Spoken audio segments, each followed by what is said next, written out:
Pakistan cricket at its best. 1 minute down, next minute up.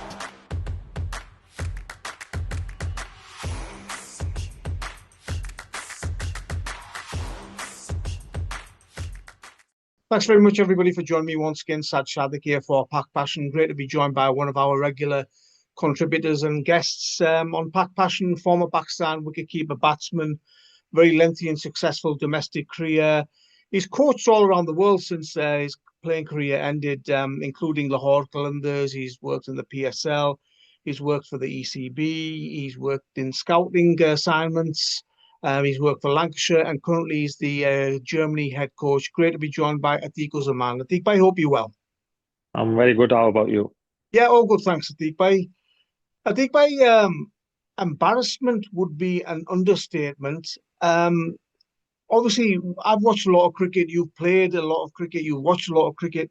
I think during our time, if somebody had said to us we'd lose even one match to Bangladesh, one test match, it would be a shock.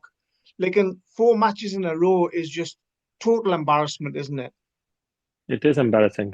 It is, I think, Pakistan team selections, team management, also players and the people who are responsible to making those selection process will be accountable for this. If you look at it, if you understand cricket properly, and if you follow Pakistan cricket, or if you follow the condition in Bangladesh recently, Bangladesh will never make a spin wicket against Pakistan because they know the strength of Pakistan. Noman Ali and Sajid Khan has been winning the games single-handedly for them. And they're not stupid. So they put the wickets which suit their bowlers as well, because they're not a spin-oriented team now. They've got some great fast bowling, and especially the bowlers who can bowl 150 plus. And Pakistan, unfortunately, don't have any kind of bowlers up. The bowlers who Pakistan have on those kind of, for that condition, will be suited for them. They are sitting in Pakistan and playing grade 2 cricket. So hats off to the selectors who selected those teams and made these things happen. And, you know, it was one of the worst performance of Pakistan in ever, I will say. You know, even if you send Pakistan Shaheen team, they would have done a little bit better than what this team done. It's really embarrassing and unbelievable. I think I have had a few discussions today with friends, with people who write about cricket, former players. My argument is that I don't think the players are good enough. And I'm not just talking about this group of players that was in Bangladesh, but even back home in Pakistan. Yeah, you could maybe change 1 or 2 players here and there. But I'm suggesting that no matter what team we would have taken to Bangladesh, we would have probably lost because our players are simply not good enough. I think this is a right statement by people, the right analysis. And if you say, start from opening pair, you know, you've got 2 young opening pair. Okay, Azan, Owais has performed well. Okay, but you always keep 1 youngster and 1 really, really senior player with it. So they can support them as well. You know, you can't expect Azan to come and score 100 in every game. You know, sometimes you get really, really overwhelmed and overconfident by your performances, and then you get under more pressure, because first game when you play, you have less pressure, and after you're scoring 100, people expect those kind of performances from you. So Pakistan cricket members need to understand how to protect the young players as well. If you see the examples in football, you know, I'll give you example of Arsenal Football Club, for example, because I'm Arsenal supporter. And, you know, you play a 16-year-old kid, Max Downman, and everybody was like, oh, wow, what a talent, what a talent. But Mikel Arteta did not play him every game. He used him for 15 minutes, 10 minutes. He's trying to slowly grooming him for next year. And maybe next year he will get more time. In year after, he will get mature when he's 18, and he probably be playing every game for Arsenal as long as he gets fit. But in Pakistan, if somebody score 100, you think, oh, he should play every single game. And this kid has got, you know, the mental ability, very, very small mental strength, because he has not played first class cricket for too long to understand the pressure and how to handle the pressure. So you should have think about it. Okay, you give him a chance, he scored 100, maybe protect him on the second game and maybe rested him and bring him a little bit down to the earth or on the side. But we haven't got this kind of decision making in our coaches and our players, because they're all scared. They think, okay, live with current situation. They don't understand. They never be proactive thinking this could have happened with that young player, and we might need to bring another guy to him in the team just to support him.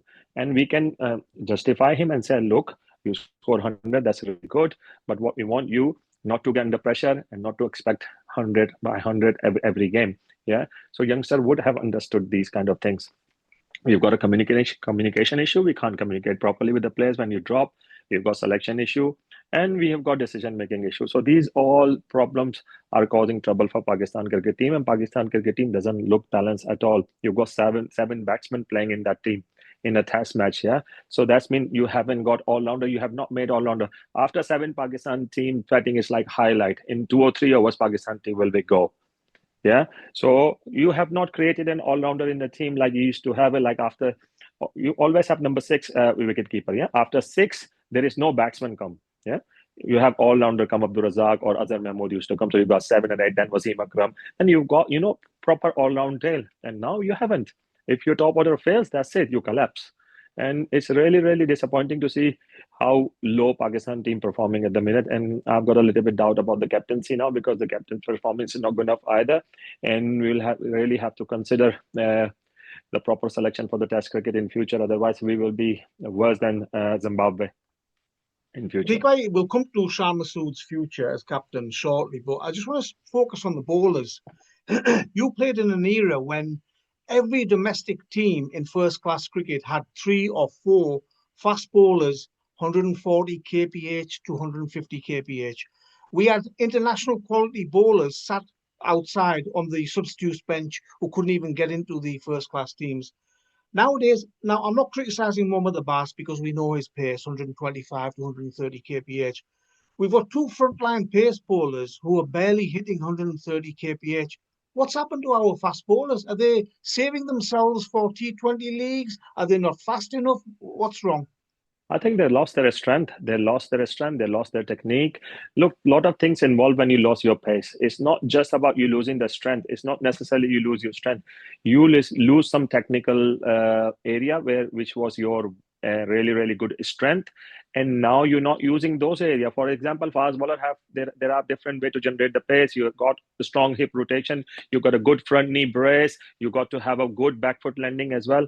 If those all things collapse, yeah, your building collapse. So if your foundation is not good, your building would like to collapse.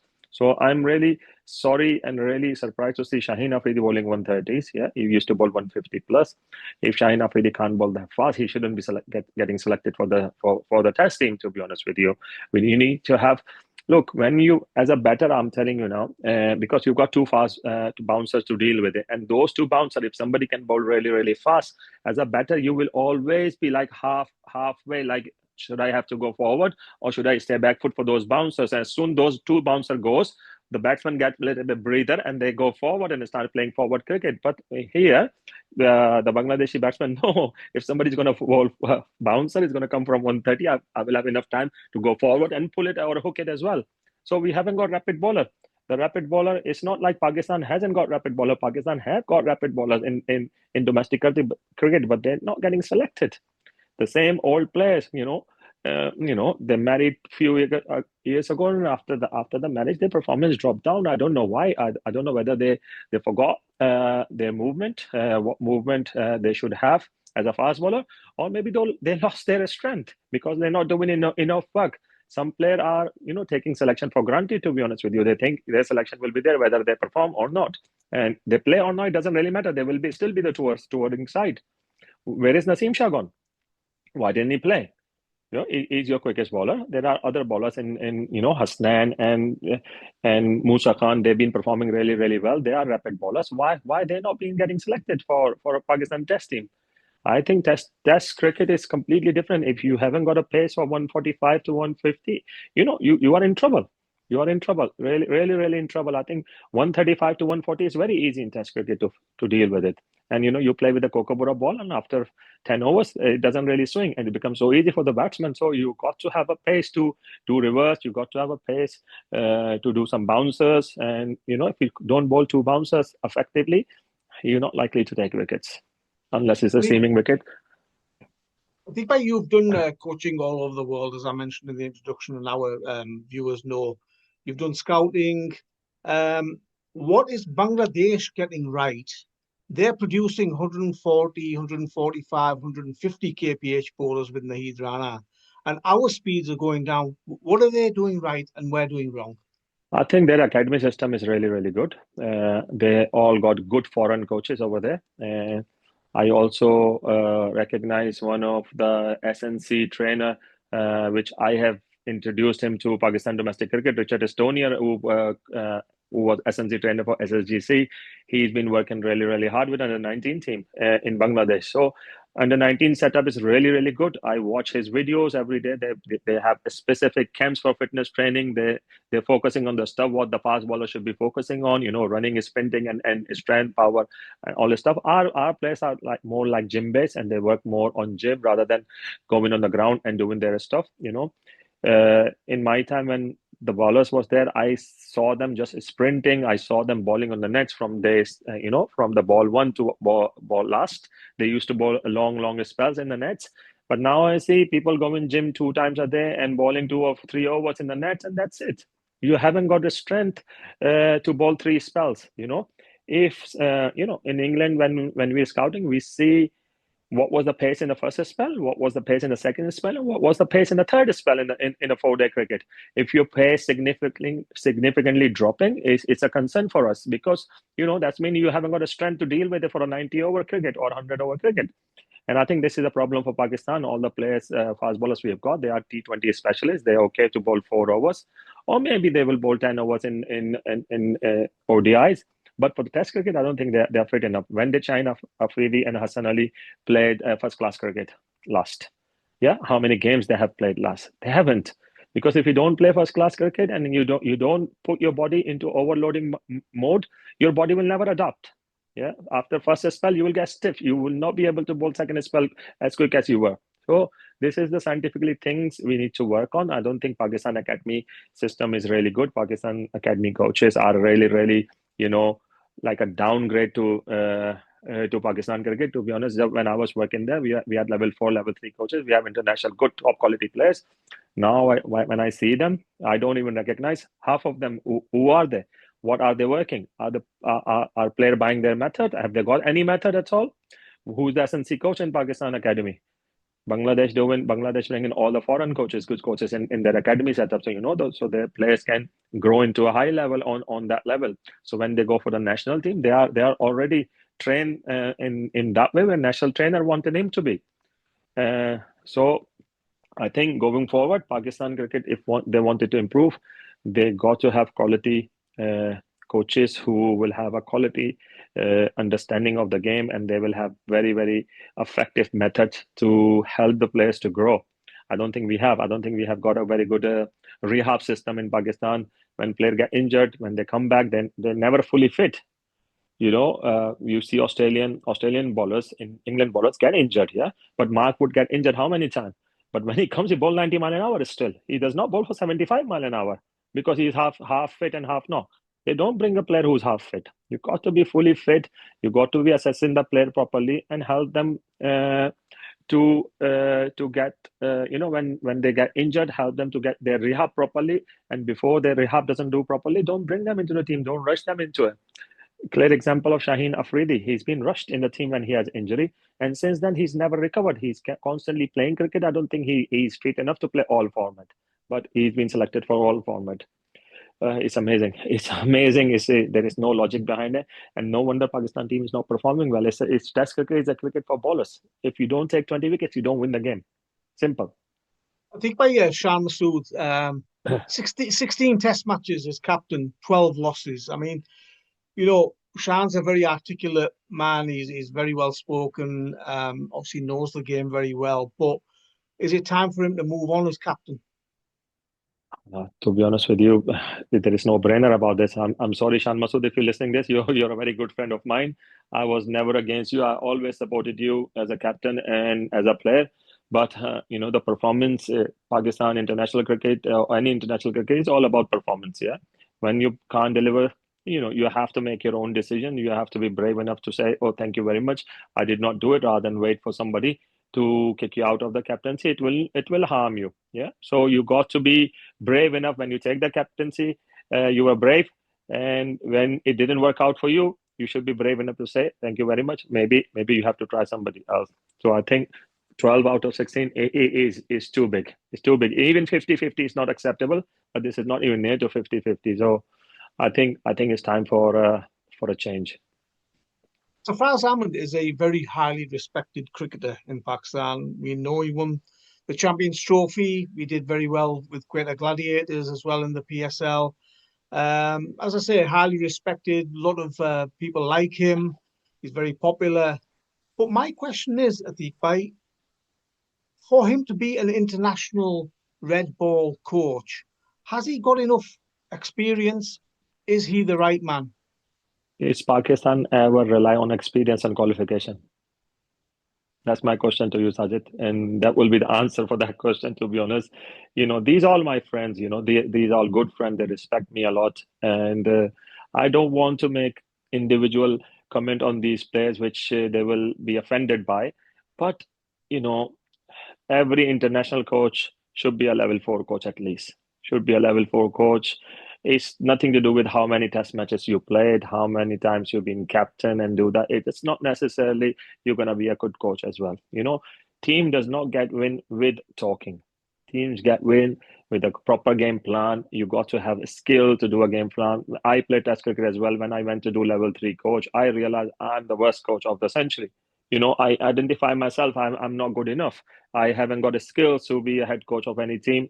I learned those things. I worked really, really hard. I got experience in grade 2, then I went to grade 1 and I got experience from grade 1. Then I've done international coaching. So I've gone through all the channels. And then I started to learn and trying to improve myself. And head coaching is not easy. Captain is not necessarily going to be a good head coach. Okay, it can, but if you go through all the learning, what other coaches doing it. So you creating a coach pathway, if you're not respecting your own coach pathway, so might as well close it. Might as well just give assignment to all the test player who's available, who's alive. Just give them those assignments and let them do the job. Whatever you do, you get exactly the same way the results. If you bring the quality in there, quality people will come. They will take time, will develop their philosophy. They will have a clear, identified and written philosophy where players should be communicated. Players should be told about this, and how this is work. In my opinion, these are my values. These are my beliefs. And this is what I do in a training session. So players understand, these values, our beliefs are actually working with actions in training session. It's not about inshallah, mashallah, we will do this, we'll do that. Come on, boys. Cricket is not this. You have to actually train with a purpose on the training session. You have to go with the ground with a clear plan of batting, fielding, and bowling. You got to have a clear assessment setup where you can give objective analysis to the players. You got to understand when you need to talk, when you need to just listen. So listening is not in our culture for our coaches, so they don't know how to just question player and ask for us answer and listen to them. It's just throwing information. Yeah, we're going to do this, we're going to do that. Come on, your role is this, blah, blah, blah, blah, blah, blah, blah, blah. Player listen from here and it goes out from here. It doesn't work like that. I've learned these things in my career. You got to be a good communicator, and good communicator is a good listener. So you ask players to tell you what do you think the plan should be. You ask player to tell you what do you think wicket going to behave in first session and second session, third session. Give players some sort of accountability, or what is called ownership, where they can make their own decisions. But unfortunately, it doesn't work in Pakistan this way. It's a dictating culture, and when you dictate, it doesn't work all the time. It mostly fails. My final question.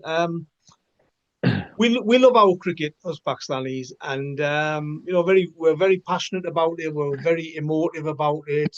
There's no middle ground really. It's either highs or lows, isn't it, with Pakistan cricket? But this seems to be a low point. The last 2 years, I put on social media about all the bad results and bad performances in the last 2 years in ICC tournaments, in Test cricket, in ODI cricket, and we seem to be at rock bottom.